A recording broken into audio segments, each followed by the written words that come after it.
Ahora, indiscutiblemente, las cifras de COVID-19 han mejorado notoriamente y es algo positivo que hemos destacado del comportamiento ciudadano y el comportamiento de la pandemia también. Sin embargo, hay algo que preocupa y es que las autoridades han estado flexibilizando medidas, han estado dando más permisos y queremos evitar caer en un nuevo pico, en un nuevo, digamos, en una nueva situación crítica como la que vivimos ahora en diciembre.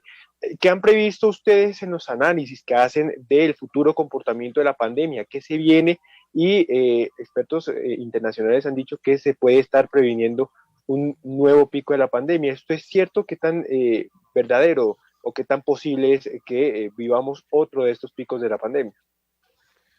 Bueno, nosotros desde el sector salud tratamos de entender la dinámica del país, la dinámica de nuestra región, y entendemos que tienen que empezar a aperturarse los servicios, porque de eso vive el país, ¿cierto? No es un país industrial, no es un país que vive el país vive del comercio, y si obviamente esto no se activa, pues podemos entrar en crisis muy serias.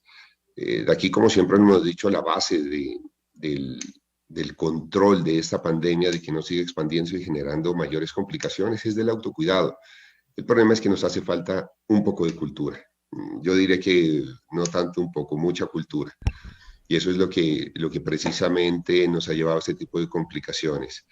Claro, sé que las autoridades nacionales, locales y departamentales pues tienen que tomar decisiones frente a la disminución del pico y a cómo va a seguir funcionando todo el sector comercial en nuestra ciudad y en el departamento. Sería imposible el poder llegar nuevamente a tomar esas decisiones como a principio de pandemia, de hacerlo de manera permanente, porque las consecuencias pues para todo el departamento y la ciudad serían catastróficas. Bueno, frente a esto, digamos, son dos cosas. Uno, frente a la preparación, ¿cierto? Que ya tenemos un personal vacunado, ya está protegido para poder atender a la comunidad en el momento en que se presente este tercer pico, que efectivamente va a llegar.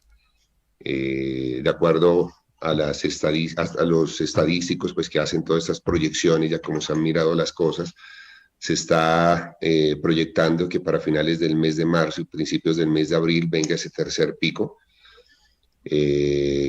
Tenemos ya toda la logística preparada. Cuando hablamos de logística estamos hablando de infraestructura con todos sus espacios. Tenemos ya todo el personal capacitado para el manejo y pues ya en ese momento con experiencia en el manejo del paciente COVID. Entonces creo que por ese lado no habría mayor dificultad.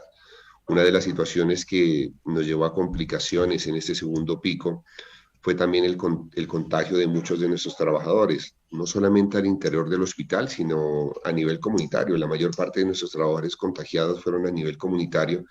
Eso hizo que se generaran pues estas incapacidades y tuviéramos que a veces doblar a nuestro personal para atender este otro pico.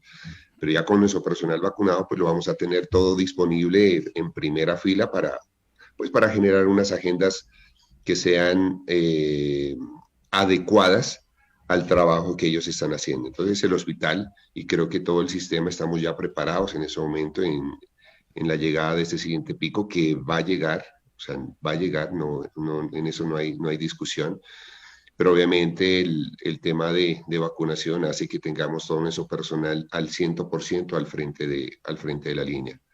Y frente al pico que se viene, como le decía, y frente a estas proyecciones que hacen los epidemiólogos, finalizando el mes de marzo y principios de abril, pues se piensa que puede ser un poco más complicado, porque ya tenemos la experiencia de lo que ha pasado en Europa y Estados Unidos, sobre todo más en Europa con el tercer pico, y ahorita se suman estas nuevas cepas que son más agresivas pues con las personas y en donde se ha mirado que sobre todo esta cepa brasilera tiene mucho efecto ya sobre las personas jóvenes y sobre los niños, que era una población que en efecto no había sido afectada de manera sustancial pues en estos dos picos anteriores.